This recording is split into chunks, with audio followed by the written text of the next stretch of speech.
नमस्कार, मैं हूं कपिल और आप देख रहे हैं नेक्स्ट 9 न्यूज। हम बात कर रहे हैं मध्य प्रदेश की, जहां पर इस साल के अंत में चुनाव होने वाले हैं और चुनाव से पहले कहीं ना कहीं जुबानी जंग जो है वो लगातार तेज होती नजर आ रही है। आपको बता दें कि सबसे पहले कमलनाथ की तरफ से बयान जारी किया गया था और कहा था कि सिंधिया कोई बड़ी तोप नहीं है और उन्हें उनकी जरूरत जो है वो कांग्रेस को बिल्कुल भी नहीं है और ऐसे तमाम बड़े नेताओं की तो बिल्कुल भी नहीं है जो गद्दार है। इस तरीके की जो संज्ञा है वो लगातार सिंधिया को दी जा रही थी और कहीं ना कहीं एक कोशिश दिखाने की कांग्रेस कर रही थी कि तमाम ऐसे जो नेता हैं जो पार्टी छोड़कर जा रहे हैं उनकी पार्टी में आगे भी जगह नहीं रहेगी।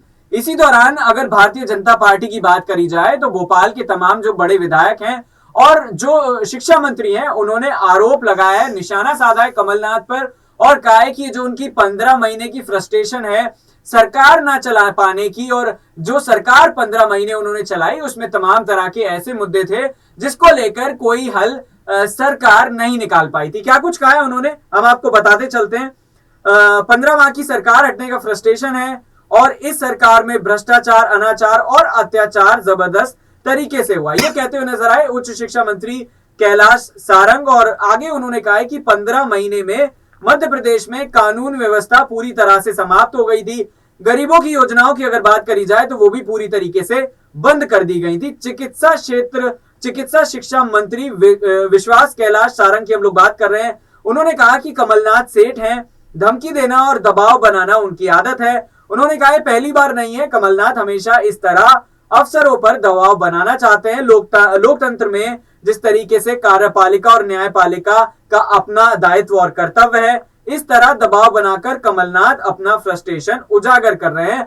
और जिस तरीके से लगातार बयानबाजी का दौर चल रहा है, अब ये देखना होगा कि कांग्रेस इसका काउंटर कैसे करती है। इससे पहले कमलनाथ ने कहा था कि शिवराज सिंह चौहान अगर अपना 18 साल का हिसाब देने को तैयार है तो वो 15 महीने का हिसाब देने के लिए भी तैयार है। हालांकि आरोप प्रत्यारोप का लगातार दौर जारी है, लेकिन जनता को इससे कितना फायदा हो रहा है ये देखने वाली बात होगी और इसी को देखते हुए जनता किस तरफ जाएगी। क्या वो एक बार फिर से कांग्रेस की सरकार जो गिर गई थी 15 महीने चलने के बाद, क्या वो फिर मध्य प्रदेश में कांग्रेस की सरकार बनाएगी या फिर भारतीय जनता पार्टी एक बार फिर से शिवराज सिंह के नेतृत्व में कहीं ना कहीं सरकार बनाती हुई नजर आएगी। और बड़ा सवाल यह भी है कि जिस तरीके से सिंधिया जो है वो कांग्रेस की सरकार चलती हुई गिराकर भारतीय जनता पार्टी में आए थे, उनको लेकर अब निशाना बनाया जा रहा है और भारतीय जनता पार्टी कहीं ना कहीं आक्रामक नजर आ रही है। वो किसी भी सूरत में ये नहीं चाहती कि सिंधिया बैकफुट पे आए और फिलहाल सिंधिया इस तरीके के जवाब नहीं दे रहे हैं। उनके कार्यकर्ता हो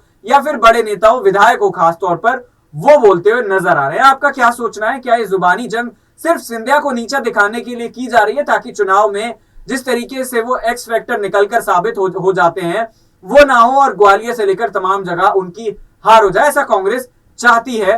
कमेंट करके जरूर बताएगा। फिलहाल देखते रहिए नेक्स्ट 9 न्यूज। इस खास पेशकश में इतना ही। नमस्कार।